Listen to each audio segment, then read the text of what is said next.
Yo,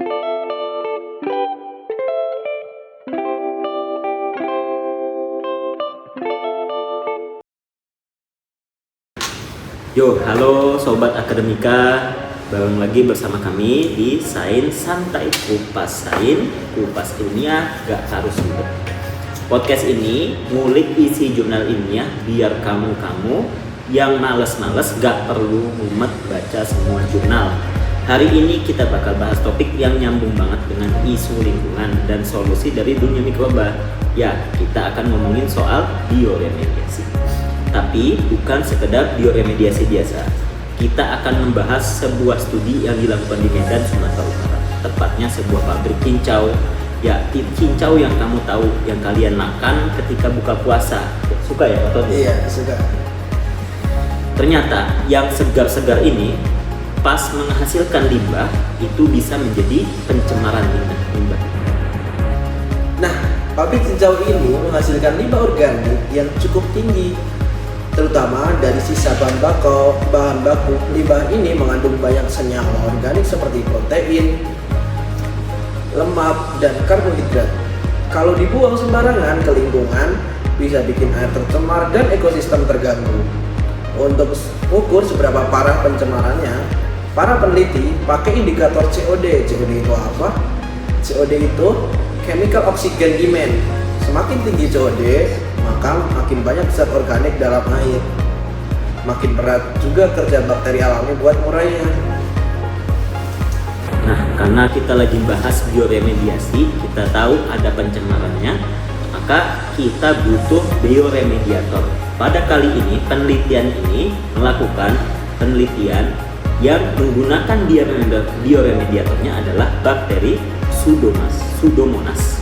Bakteri ini bukan cuma tahan banting, kuat akan lingkungan, tapi dia juga rakus makan akan bahan organik. Tim peneliti dari Universitas Medan Negeri Yogyakarta bisa nggak sih bakteri ini bisa nurunin kadar COD dalam limbah cincau? Maka penelitian ini dibentuk. Jadi mereka ambil sampel limbah cair langsung dari saluran pembuangan di Desa Bantar Setia Tembung, yang di sana banyak hasil produksi limbah cincau.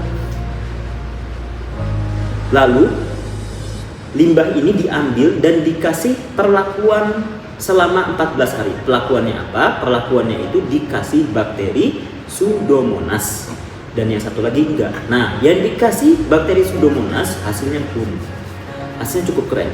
COD yang tadinya ada di angka 195 mg per liter jadi 154 mg per liter. Penurunannya sekitar 20%. Lumayan kan? Selain COD, mereka juga lihat perubahan fisik seperti warna limbah jadi lebih terang, bau menyengat mulai hilang, bahkan muncul gelombang di hari ke-7 yang menandakan bakteri lagi aktif banget ngerjain tugasnya nih. Ada juga endapan hitam di hari ke-14, hasil dari proses metabolisme akhir. Semua ini jadi tanda kalau proses bioremediasi berjalan dengan efektif. Oke Sobat Akademia, itu dulu episode kali ini. Maka artinya apa? Gini, bioremediasi ini bisa banget menjadi solusi murah, ramah lingkungan dan alami buat industri makan yang menghasilkan limbah organik.